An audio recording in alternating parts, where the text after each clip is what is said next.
Pakistan Standard Time. Assalamu alaikum. This is Radio Pakistan. The news read by Asif Hanif. First, the headlines. Prime Minister and Iranian President have discussed various facets of bilateral relations and Israel's human rights violations. Finance Minister says State Bank would receive third disbursement today amounting to $300 million from China. At least 6 people have been killed when passenger van plunged into River Indus in Kohistan today. First T20 of 5-match series between Pakistan and New Zealand is being played in Lahore today. And now the news in detail. Prime Minister and Iranian President have discussed various facets of bilateral relations and Israel's human rights violations. Prime Minister Shehbaz Sharif has termed his recent telephonic conversation with Iranian President Ebrahim Raisi as productive. In a tweet today, he said we discussed various facets of bilateral relations and Israel's human rights violations. The Prime Minister said he congratulated the Iranian President on historic Iran-KSA deal that augurs well for regional stability. He also invited the Iranian President to visit Pakistan. Finance Minister Ishaq Dar says the State Bank of Pakistan would receive back third and last disbursement today in its account amounting to $300 million from Industrial and Commercial Bank of China. In a tweet today, he said the amount is out of Chinese bank's approved facility of $1.3 billion, which was earlier repaid by Pakistan. The Finance Minister said it will shore up forex reserves of Pakistan. Earlier in a tweet, Finance Minister Ishaq Dar said the UAE authorities have confirmed to IMF for their bilateral support of $1 billion to Pakistan. He said State Bank of Pakistan is now engaged for needful documentation for taking the deposit from the UAE. An in-camera briefing on current issues of national security is to be given to the members of National Assembly in Islamabad today. In this regard, the Speaker National Assembly has summoned the meeting in the Chamber of National Assembly at 2:30 p.m. It will be chaired by Speaker National Assembly Raja Parvez Ashraf. The federal ministers, the advisors, members of National Assembly, and chief ministers have been invited to attend this national security meeting. The military officials will brief the meeting on the current security situation.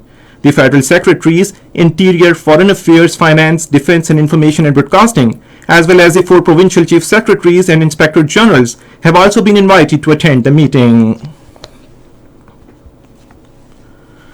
Chief Minister Punjab has allowed prisoners to perform Fajr and Maghrib prayers in congregation video call facility and establishing the waiting areas.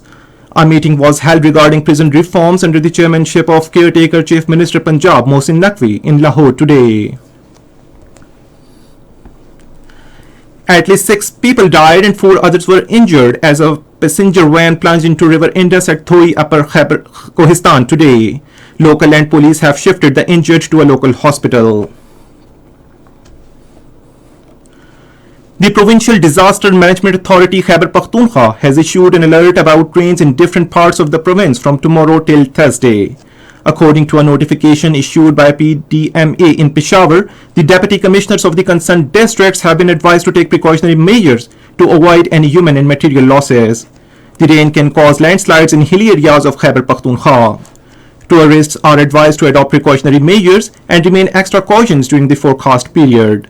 The control room of PDMA is fully operational and people are advised to contact the control room on its helpline 1700 in case of any emergency. North Korea has test-fired its first solid-fuel intercontinental ballistic missile to promote the country's nuclear counterattack capability. North Korean state media said leader Kim Jong-un observed the test, saying the missile will advance nuclear response posture and further support an aggressive military strategy against rivals. He said the system would defend the country in deterring invasions and preserve safety as its most powerful goal. In Indian illegally occupied Jammu and Kashmir, detained General Secretary of All Parties Hurriyat Conference, Maulvi Bashir Ahmed Irfani has urged countries in G20 to boycott its upcoming event being hosted by India in Srinagar. In a statement issued in Srinagar, Maulvi Bashir Ahmed Irfani said Kashmir is not a part of India, rather it is a disputed territory which India has forcibly occupied in 1947. And now the news from cricket. First T20 of 5-match series between Pakistan and New Zealand is being played in Lahore today. The match will start at 9 p.m. And that is the end of this news bulletin. For more news and analyses, log on to our website radio.gov.pk and also watch the live video streaming of our news bulletins on the link facebook.com/Radio Pakistan News Official.